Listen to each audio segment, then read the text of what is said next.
Tuhan bersamamu. Inilah Injil suci menurut Santo Lukas.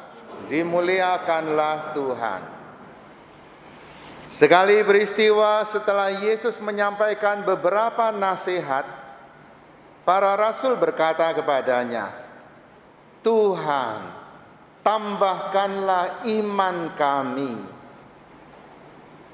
Tetapi Tuhan menjawab, "Sekiranya kamu mempunyai iman sekecil biji sesawi saja, kamu dapat berkata kepada pohon ara ini, 'Tercabutlah engkau dan tertanamlah di dalam laut,' dan pohon itu akan taat kepadamu.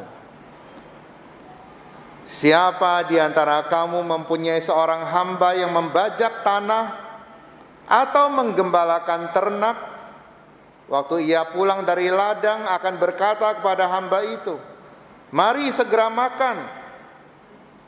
Bukankah sebaliknya ia akan berkata kepada hamba itu, 'Sediakanlah makananku, ikatlah pinggangmu dan layanilah aku sampai aku selesai makan dan minum. Sesudah itu engkau boleh makan dan minum.' Apakah ia akan berterima kasih kepada hamba itu karena hamba itu telah melakukan apa yang ditugaskan kepadanya? Demikianlah juga kamu. Apabila kamu telah melakukan segala sesuatu yang ditugaskan kepadamu, hendaklah kamu berkata, 'Kami ini hamba-hamba yang tidak berguna.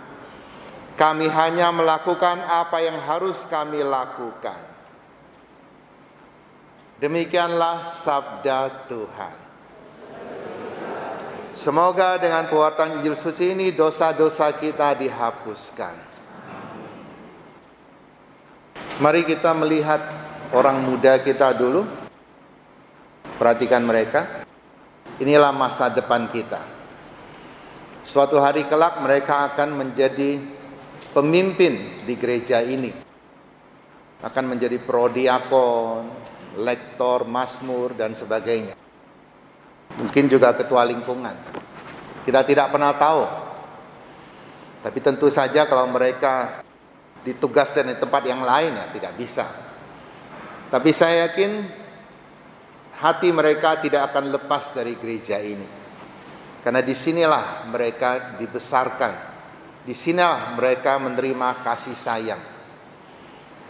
Hari ini kita melihat Yesus berbicara pada murid-muridnya. "Tuhan, tambahkanlah iman kami." Tambahkanlah berarti masih bisa bertambah, bisa juga berkurang.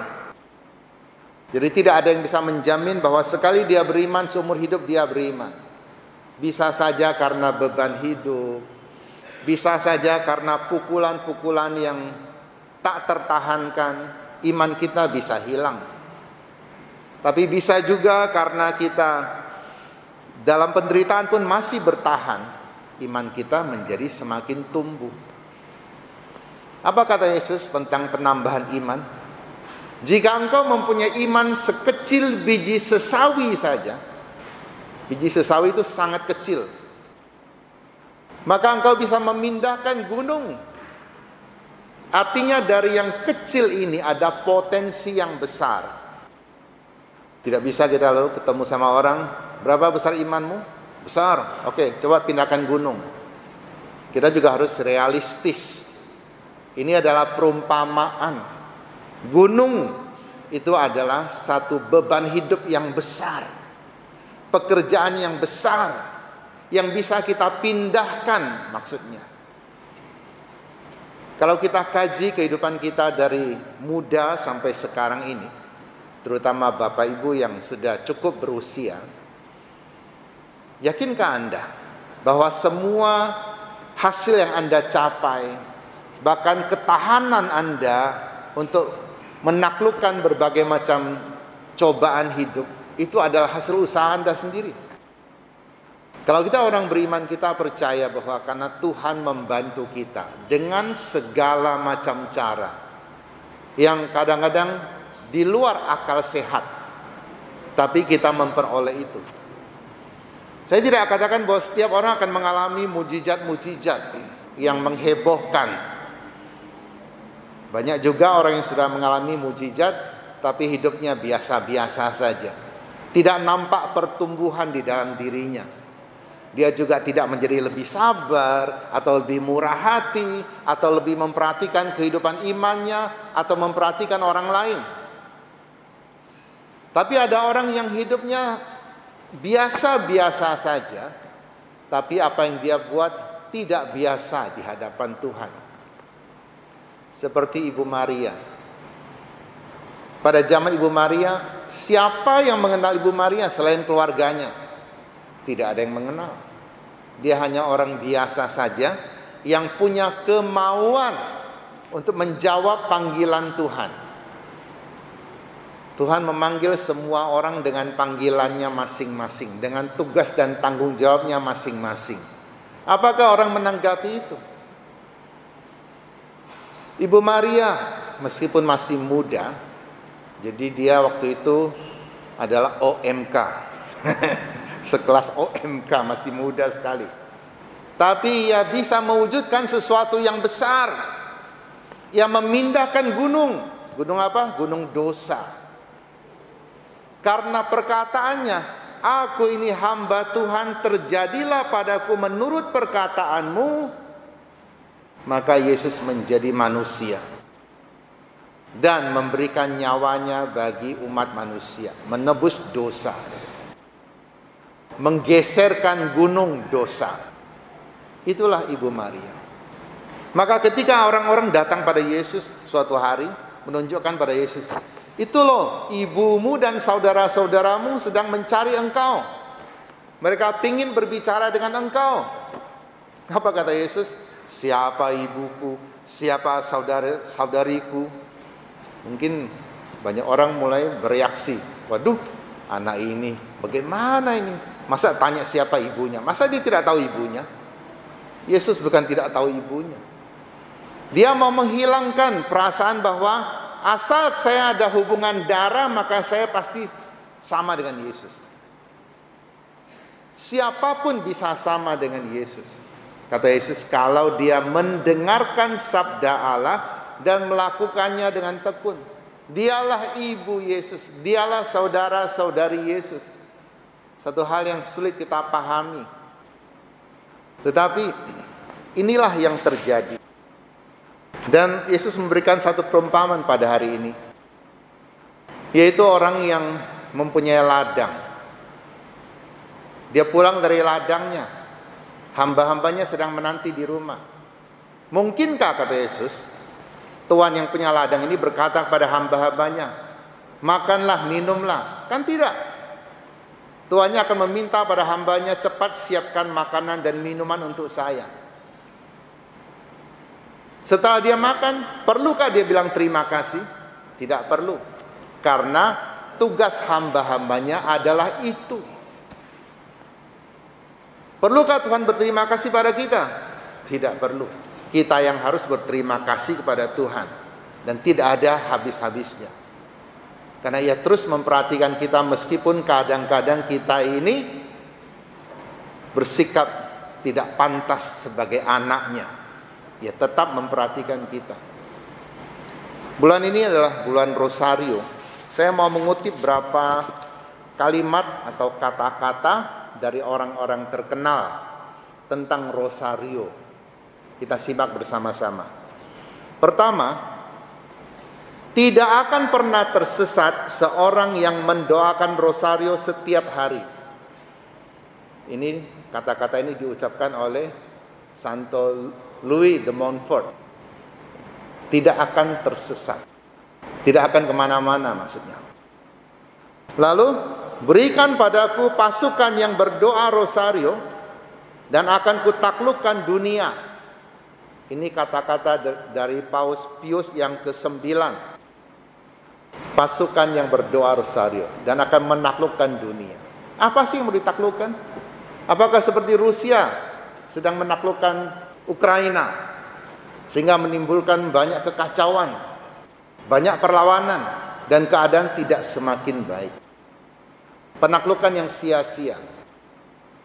Lebih baik mereka berhenti berperang dan semua berdamai. Dunia di sini adalah dunia yang penuh dengan dosa. Saya pikir kalau banyak orang berdoa rosario, tidak mungkin dalam waktu yang sama dia melakukan hal yang buruk. Berdoa rosario sambil pikir yang buruk. Itu dua hal yang bertentangan dan tidak mungkin terjadi. Kalau terjadi pun berarti berdoanya tidak benar. Menaklukkan dunia artinya membuat orang lain bertobat. Inilah yang selalu dipesankan oleh Ibu Maria setiap kali beliau menampakkan diri. Supaya dunia bertobat dari dosa. Orang semakin lepas dari kendali, semakin merasa bahwa dirinya Tuhan bisa buat apa saja. Tapi yang dibuat adalah dosa. Kemudian ketahuilah bahwa setiap kali kamu menyapa salam Maria, ia segera berpaling padamu dan mendengarkanmu. Ini kata-kata dari Santo Bernardinus dari Siena. Oh, ini luar biasa. Ketika kita berdoa salam Maria, Bunda lihat kita. Meskipun kita tidak bisa membuktikan itu. Tapi salam ini adalah salam yang disampaikan oleh Tuhan kepada Ibu Maria. Tuhan saja memberi salam kepada Ibu Maria lewat malaikatnya. Kalau kita dapat salam dari orang yang terkenal, kita akan senang sekali, bukan? Kalau dapat salam dari orang yang mau nagih hutang, oh jangan deh, jauh-jauh deh kamu. Tapi kalau dari orang yang hebat yang kita kagumi, oh kita akan senang sekali. Kalau dia memberi salam, berarti dia mempunyai perasaan baik terhadap saya. Berarti dia akan memperhatikan saya. Lalu kata-kata dari Santo Maktildis, salam Maria penuh rahmat Tuhan sertamu. Tidak ada pernyataan lain dari makhluk manapun yang bisa menyenangkan aku daripada kata-kata ini. Jadi Ibu Maria senang kalau kita memberi salam kepadanya. Setiap kali kita memberi salam, dia teringat lagi akan salam yang Tuhan berikan kepadanya. Satu-satunya manusia yang diberi salam oleh Tuhan. Dan satu-satunya manusia yang menjawab salam itu juga. Kemudian kita lihat lagi kata-kata dari Santo Jose Maria Escriva. Kau selalu merencanakan berdoa rosario nanti. Lalu tidak kau lakukan sama sekali karena kau lelah dan mengantuk. Siapa yang merasa berbuat seperti itu? Saya kalau naik pesawat, saya pasti berdoa rosario. Biasanya 3 kali. Tapi kadang-kadang sudah hilang kemana-mana, tertidur. Rosario pun jatuh dari tangan. Akhirnya saya mulai melilitkan rosario saya di tangan saya. Saya ikat, nggak jatuh lagi dia. Tapi tetap tertidur. Tapi begitu bangun, disambung. Tuhan tidak akan begitu perhitungan sama kita. Lihat, tidur lagi. Yang penting adalah bangun lagi. Kalau sudah tidur nggak bangun lagi, ini celaka. Bangun lagi dan melanjutkan doa. Ada banyak orang susah tidur. Begitu pegang rosario, tertidur. Luar biasa. Sangat damai hatinya. Bukan? Damai itu. Kalau masih pikir hutang, pikir musuh, tidak tidur-tidur. Begitu doa rosario, merasa damai, tidur dia. Mulainya dalam nama Bapa dan Putra dan Roh Kudus. Besoknya baru amin. Waktu terbangun. Jika betul tidak sempat, kata Jose Maria, daraskanlah rosario di perjalanan tanpa menarik perhatian. Untuk membantumu merasakan kehadiran Tuhan. Jadi berdoa rosario jangan menarik perhatian. Jangan show off. Pasang-pasang gaya supaya orang lihat. Cukup Tuhan yang melihat. Cukup Ibu Maria yang melihat. Dan itu menghadirkan Tuhan dalam dirimu, kata Jose Maria.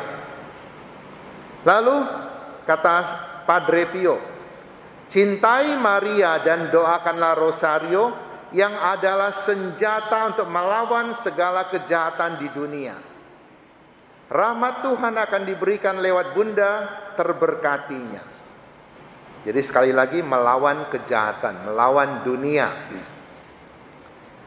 Kemudian Uskup Hugh Doyle mengatakan, tidak ada orang yang dapat hidup dengan sambil melakukan dosa sambil berdoa rosario. Dua hal yang bertentangan. Entah perbuatan dosanya yang berhenti atau doanya yang berhenti. Jadi kalau kita tidak berdoa rosario lagi, mungkin saja kita sedang berdosa. Tapi kalau kita masih berdoa rosario dengan baik, saya pikir kita akan terlepas dari dosa atau tidak melakukan dosa. Jadi dua hal ini tidak bisa disatukan, berdosa atau berdoa. Lalu kata Santa Teresia Lisieux yang pestanya dirayakan hari ini bagus sekali menurut saya. Doa rosario adalah rantai panjang yang terentang antara surga dan bumi. Kita memegang satu ujung dan ujung yang lain dipegang oleh Ibu Maria. Dengannya doa-doa kita naik sampai ke kaki yang maha kuasa. Wah, indah sekali. Satu ujung dipegang oleh Ibu Maria, satu ujung kita yang pegang. Masalahnya pegang apa enggak? Nah, itu. Kalau pegang maka connected, tersambung. Kalau tidak pegang ya enggak nyambung-nyambung. Ada orang yang seumur hidup tidak pegang, waktu mati pegang. Luar biasa. Peti mati kan pegang rosario biasanya. Waktu hidup enggak rosario. Jadi rantai panjang yang terhubung dengan Ibu Maria dan terhubung dengan Yesus Sang Putra. Oh, luar biasa. Indah bukan? Dalam kesukaran, menggenggam rosario bagaikan menggenggam tangan ibu sendiri. Luar biasa. Tadi saya berdoa rosario, saya merasakan sungguh-sungguh saya sedang bersalaman memegang tangan ibu sendiri. Ada banyak orang sudah tidak punya rosario lagi, hilang atau apa, berdoa hitung-hitung jari ya. Kadang-kadang saya melakukan seperti itu. Rosario ini bukan jimat, tetapi dia tanda kehadiran Tuhan. Tanda bahwa kita berdoa bersama dengan Ibu Maria. Saya ingat ada satu pastor kami, minggu lalu baru ke Medan. Ketika ada acara dukun-dukun hari Cap Gome, sedang memotong lidah, tusuk-tusuk badan dan sebagainya, pakai golok, mengiris badan sendiri. Itu mereka perlu persiapan. Waktu persiapan, pastor kami itu ada di situ. Dia pegang rosario. Dan apa kata dukun? Tolong ya, di sini siapa orang Katolik, tolong menyingkir dulu. Wah. Jadi yang dia panggil tidak datang-datang karena ada rosario di situ.